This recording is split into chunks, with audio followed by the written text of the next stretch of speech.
70,000 लोग ऐसे हैं जो बगैर हिसाब जन्नत में जाएंगे, उनका कोई हिसाब नहीं होगा। अल्लाह अपने करम से उन्हें यूं ही जन्नत अता फरमाए। सहाबा ने अर्ज की, या रसूलल्लाह सल्लल्लाहु अलैहि वसल्लम वो कौन है? तो आका करीम ने इरशाद फरमाया, कानू ला यक्तवून, ये वो लोग हैं जो अपने जिस्म पे दाग नहीं लगाते, मखसूस निशान जिस्म पे लगा लेते हैं। ये फलां बुजुर्ग की निशानी है, ये फलां जो है वो शहीद की निशानी है। अल्लाह ने जब तुम्हें सालिमुल आज़ा पैदा किया है तो अपने बदन को तुम क्यों निशानी, उसने सारी निशानियां लगाई हैं, उसकी निशानियां इतनी पक्की हैं कि उस निशानियों में फर्क भी नहीं लगता ना। ये तुम्हारे अंगूठे की निशानी है, 6 अरब इंसानों को ले आओ, निशान अंगूठा ले आओ, किसी एक का भी नहीं मिलेगा। ये निशानी भी तुम्हारे रब ने लगाई। जैसी सूरत तुम्हारी है ऐसी सूरत किसी और की नहीं बनाई, तुम्हें मुनफरद बनाया है। इसमें पूरी कायनात में सारे लोग तुम्हारे जैसे हैं लेकिन तुम फिर भी अलग दिखाई देते हो। सबकी 2 आंखें, सबका नाक, सबके होंठ, सबका रंग मिलता जुलता, लेकिन सबकी शक्लें अलग हैं। ये जैद है, ये बकर है, ये अमर है, ये आस है, ये फला है। दूसरे वो वला यस्तरकून, और वो रुकिया नहीं करते। ये छू मंतर, जादू टूना, हर वक्त आमलों के पास भागे फिरते हैं और वो उन्हें जो है वो गलत सलत टोट के टूने बताते हैं और वो करते रहते हैं। अजीब लोगों के नफ्सियात होते हैं, सुबह से लेकर शाम तक इसी चक्कर में रहते हैं और फिर सारी जिंदगी तबाह से निकल ही नहीं पाते। अल्लाह ने तुम्हें पैसे दिए हैं, नई गाड़ी तुमने खरीदी है, छोटे बच्चे का जूता क्यों बांध दिया आगे? तुम जूता बांधने से अगर ये एक्सीडेंट से, हादसे से गाड़ी बच सकती होती है तो फिर पाकिस्तान के जितने PIA के जहाज हैं सब पर बांध देना चाहिए, सब पे जूते लटके हुए हों। अजीब तुमने फलसफा तराशा। किसी ने जो है वो काली रंग की पट्टी बांध दी नीचे, इससे इसको नजर नहीं लगेगी। घोड़े के पांव के नीचे जो खुरी लगी हुई होती है, कुछ लोगों ने अपने घरों में वो बांधी हुई होती है कि इससे हमारे घर के अंदर कोई मुसीबत नहीं आएगी, कोई तकलीफ नहीं आएगी। किसी ने हंडिया अपने घर के ऊपर उल्टी रखी हुई होती है, ये हंडिया बचा लेगी। और मियां हंडिया क्या बचाएगी तुझे? अल्लाह के कहर से कुछ नहीं बचा सकता।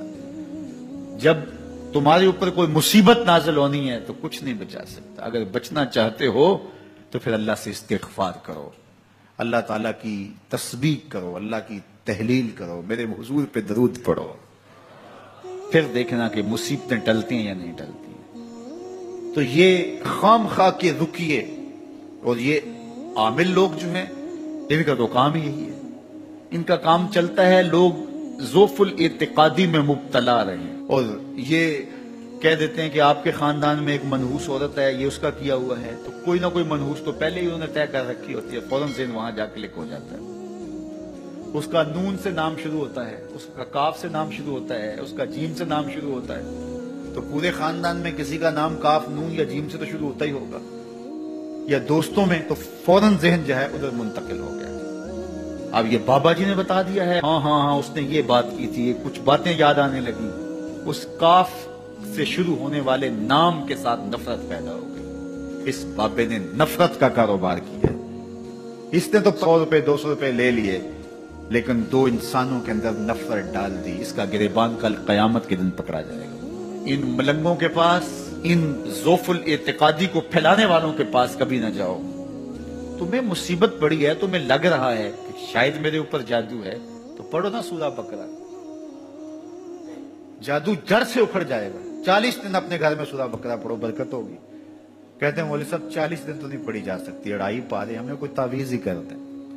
हम शॉर्टकट चाहते हैं ना, रोजाना सुबह 2.5 पारे सूरा बकरा पढ़े, ये तो हमसे नहीं पढ़ी जाएगी, तो आप कोई तावीज ही लिख दें। कारोबार में बरकत नहीं, मैं कहता हूं पढ़ो ना सूरा वाक़या, 3 रुकू हैं, बरकत होगी। हम कहते हैं हमें तावीज मिलना चाहिए, बस वो हम गले में रख दें, बटुए में रख लें, पर्स में रख लें और हमारा काम हो जाए, हमें कुछ भी ना पढ़ना पड़े, हमें वुजू तक ना करना पड़े, नमाज ना पढ़नी पड़े और बरकत हो जाए। ऐसे बरकत तो नहीं आती। इसलिए छोड़ो इनकी जान, आओ कुरान मजीद पे आओ, आओ सजदों पे आओ, आओ दुआओं पे आओ। सहरी के वक्त उसकी रहमतें आवाज दे रही होती हैं, हल में मुस्तरज़िकुन, है कोई रिज़्क़ मांगने वाला, और तुम उस वक्त सोए हुए हो, सारे दिन ठोकरें खाते हो। आओ ना उस वक्त झोली फैला के, हाथ फैला के कहो मालिक तू झोलियां भर दे, तो फिर देखना कभी कमी नहीं आएगी। अता